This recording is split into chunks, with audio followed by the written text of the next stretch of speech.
मान लो मैं पिछड़े वर्ग से आता हूँ, मेरे पास 200 बीघे ज़मीन है मान लिए, और एक अगले वर्ग से आता है उसके बाद 50 बीघे ज़मीन है, 10 बीघे ज़मीन है।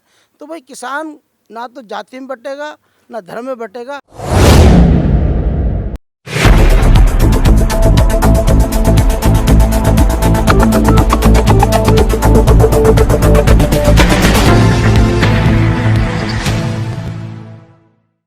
नमस्कार, मैं अब्दुल बासित। आप देख रहे हैं लास्ट लाइन न्यूज़। जैसा कि आपको पता है कि हम गांव-गांव जो है जाते हैं, वहां पर प्रधान पद के जो भी प्रत्याशी होते हैं उनसे बातचीत करते हैं। तो इस समय हमारी टीम मौजूद है कौशल्या के अंदर, जहां पर हम शकील अहमद जी के ऑफिस पर खड़े हुए हैं। तो इनके क्या मुद्दे रहेंगे, जनता की सेवा ये किस प्रकार करेंगे, तो सिलसिलेवार तरीके से हम इन्हीं से बातचीत करते हैं। शकील जी, लास्ट लाइन के अंदर आपका स्वागत है।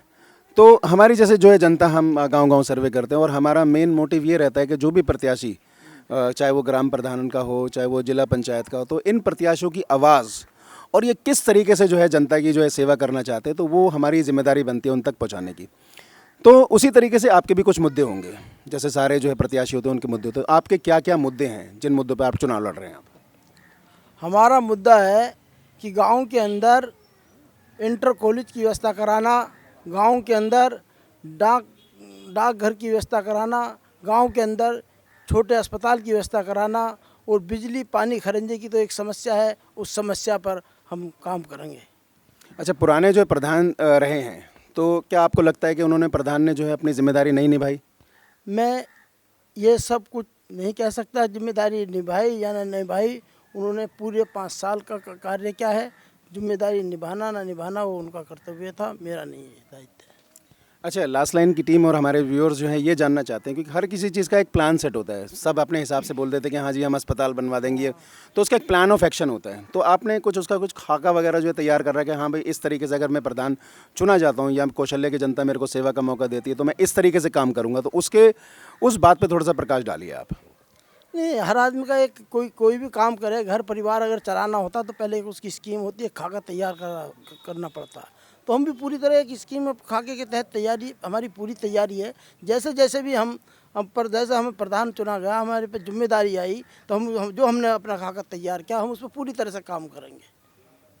अच्छा, जैसे अभी हम घूम रहे थे यहाँ पर जो इलाके के अंदर, तो यहाँ पर थोड़ा सा पुलिस आई हुई थी और पीछे हमने ये भी देखा कि जो है सख्ती शराब वगैरह को लेकर हो रही है। तो ये प्रधानी के इलेक्शन के अंदर ये शराब वगैरह जो बंटवाई जाती है ये गलत है। तो मतलब इस पे आप थोड़ा सा जो है प्रकाश डालिए कि भाई ये शराब जो है नहीं बंटनी चाहिए इस इलेक्शन के अंदर।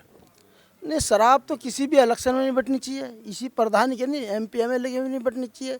और ना हमारा ऐसा कोई अपना दायित्व है कि हम लोगों से शराब के बल पर वोट लें या धन के बल पर लोग। हमें लोग प्यार करेंगे, जनता हमारे भाई बहन हमें प्यार करेंगे, हमें वोट देंगे।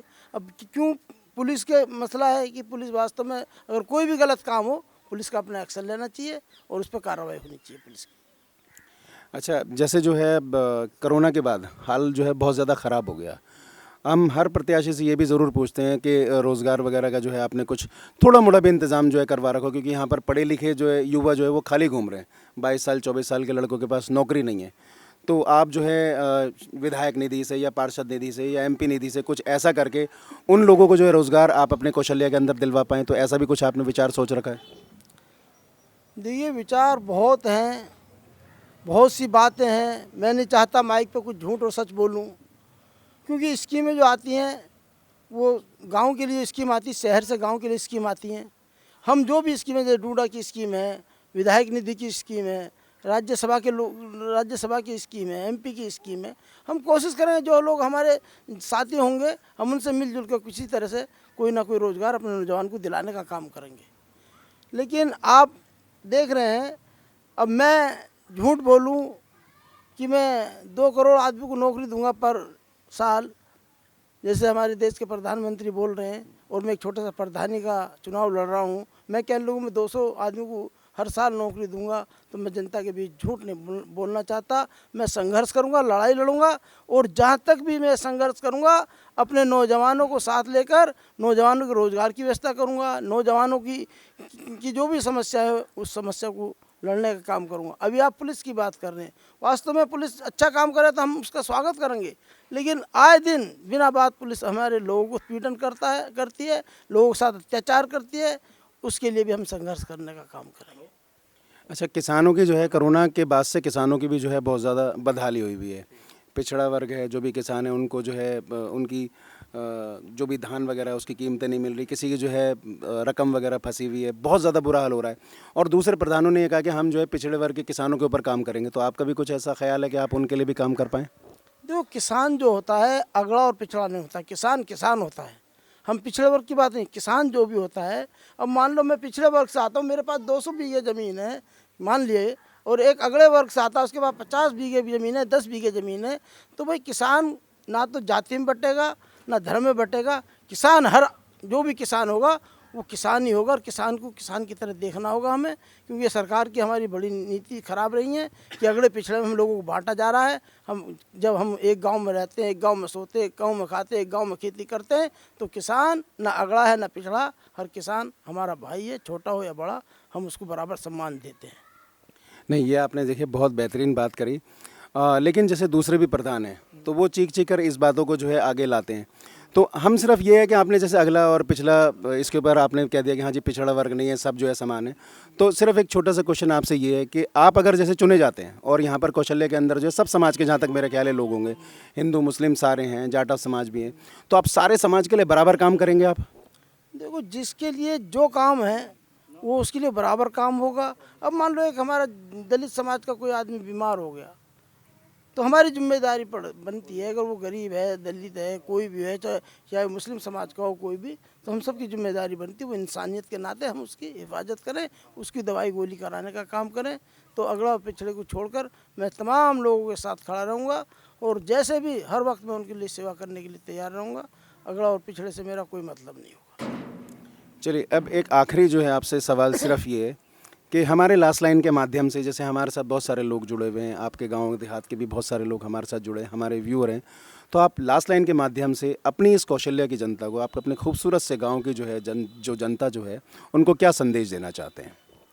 मैं पहले तो उन सभी भाइयों का शुक्रिया अदा करता हूँ जिन लोगों ने मेरे साथ खड़े होकर चुनाव मुझे लड़ा रहे हैं, पूरे गाँव के लोग।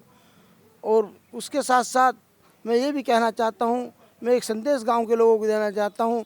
बार बार आपने कई लोगों को चुना, इस बार मुझे मौका दें, मैं आपकी सेवा करूँगा, मैं आपके साथ हर वक्त कंधे से कंधा मिलाकर खड़ा रहूँगा।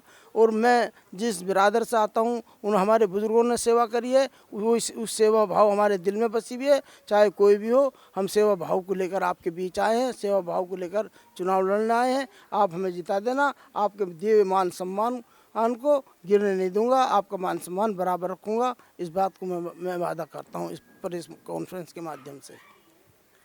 बहुत बहुत धन्यवाद शकील जी, आपने लास्ट लाइन के माध्यम से जो है अपनी जनता के सामने विचार रखे। बहुत बहुत शुक्रिया। शुक्रिया आप लोगों का भी, आप लोग यहाँ चल कर आए। मैं आप सभी की टीम का शुक्रिया अदा करता हूँ कि आपने मुझे इस लायक समझा कि एक दिल्ली से चलकर मेरे छोटे से गाँव में आप लोग आए हैं। मैं यहाँ आने पर आप सभी भाइयों का शुक्रिया अदा करता हूँ।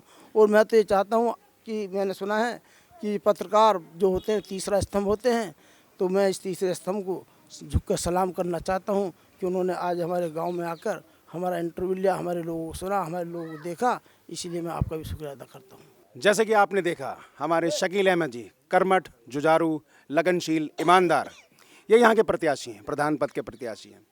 और मुद्दे ऑलमोस्ट सारे गाँव के मुद्दे जो हैं वो सेम ही हैं, जैसा कि हम जो है हमारी लास्ट लाइन की टीम जो है देखते आई है। और इसमें सबसे बेहतरीन बात जो है मुझे ये लगी, अभी तक किसी प्रत्याशी ने ये बात हमारे जो लास्ट लाइन के माध्यम से नहीं कही। ये जातिवाद को नहीं मानते, ये किसी पिछड़ा वर्ग को नहीं मानते, किसी अगला वर्ग जो है नहीं मानते, और ये सबको समान दृष्टि से देखेंगे। अगर ये प्रधान चुने जाते हैं तो ये डेफिनेटली जो है कौशल्या की जनता के लिए बहुत अच्छा काम करेंगे।